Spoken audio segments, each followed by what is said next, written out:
এই মুহূর্তে আমাদের সাথে রয়েছেন তৃণমূল কংগ্রেসের 4 বারের বিধায়ক খগেশ্বর রায়। তার 52তম বিবাহবার্ষিকীতে তিনি কিন্তু নতুন করে রেজিস্ট্রি ম্যারেজ করছেন। কেন তাকে এই রেজিস্ট্রি ম্যারেজ করতে হলো সেই বিষয়টা কিন্তু শুনে নেব। নমস্কার। কেন এই রেজিস্ট্রি ম্যারেজ করতে হচ্ছে?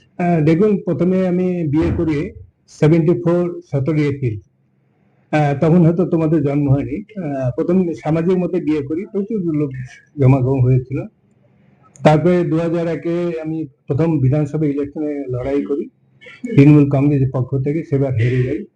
আবার 2006 সালে আবার দাঁড়িয়েছি, সেবার আমি হারলাম 49,782 ভোটে। আবার 2009 সালে বাই ইলেকশন যখন হলো, দিদি আবার বললো যে দাদা আপনাকেই দাঁড়াতে হবে, কিন্তু আমি দাঁড়াবো না। প্রায় 2-3 বিঘা অলরেডি তখন জমি বিক্রি করেছি, তখন তো টাকা নেই।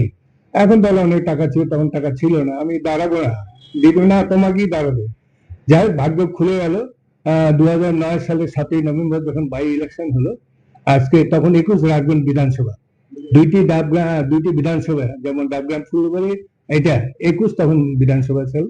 তখন ওই এলাকার মানুষ বিপুল ভোটে আমাকে প্রথম জলপাইগুড়ি জেলা থেকে প্রথম তৃণমূল কংগ্রেস বিধায়ক নির্বাচিত করে বিধানসভায় পাঠিয়েছিলেন।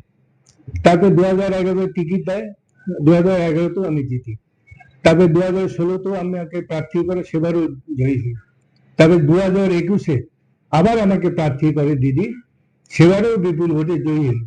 কিন্তু 2026 যে বিধানসভা নির্বাচন হোক, নির্বাচন যেটা ছিল, কি কারণে আমি ঠিক জানি না, তখন আমাকে প্রার্থী করেনি, এবং যে প্রার্থী করেছে সে বিপুল ভোটে হেরেছে। এবং যেহেতু আমি আর বিধানসভার বিধায়ক নেই, এক্স এমএলএ, কাজে আমাকে পেনশন নিতে লাগে।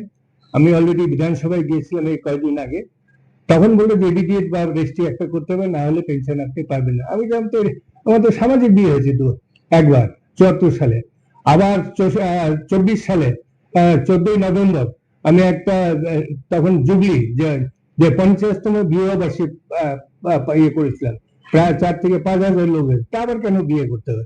না না, এটা গভর্নমেন্ট আইন আছে, এবিডিএড রেজিস্ট্রি করতেই হবে। তার জন্য বাধ্য, যে গভর্নমেন্ট আইন আছে তার মোতাবেকই আজকে আমি এখানটায় যে জলপাইতে আমি এসেছি, সেটা হচ্ছে এবিডিএড থেকে বা রেজিস্ট্রি ম্যারেজ করতে হবে, তার জন্য আমি এখানে এসেছি। মানে পেনশন নেওয়ার জন্য বিয়ে করতে হচ্ছে? পেনশন আমি খাবো কি? ওরকম এমএলএ তো না যে প্রচুর টাকার মালিক আমি। আর পেনশন যদি না পাই, আমাকে তো সংসার চালাতে হবে। পেনশনের উপর যেহেতু সংসার চালাতে হবে, তার জন্য এফিডেভিট করতে হবে। সহধর্মিণী রাজি হয়েছে? যেটা আমার বউ, কেন রাজি হবে না? সেটা আমার ওয়াইফ, কেন রাজি হবে না? কেমন লাগছে আজকের দিন? কেমন আর ভালো লাগছে। যে কোনোদিন ভেবেছিলেন যে এই বয়সে? না না না, এটা ভালো নাই। আমি আর বলতেছি যে মানুষে আবার কি বলবে এগুলা, বলছে না এটা করতেই হবে, ওই জন্য এসছি। তো মানুষের ভাবার বিষয়টা থাকছে না? থাকছে না। পেনশনটা তো চাই, পেনশনটা তো চাই। হ্যাঁ হ্যাঁ, এতদিন ধরে দল চালাইলো, তাই না?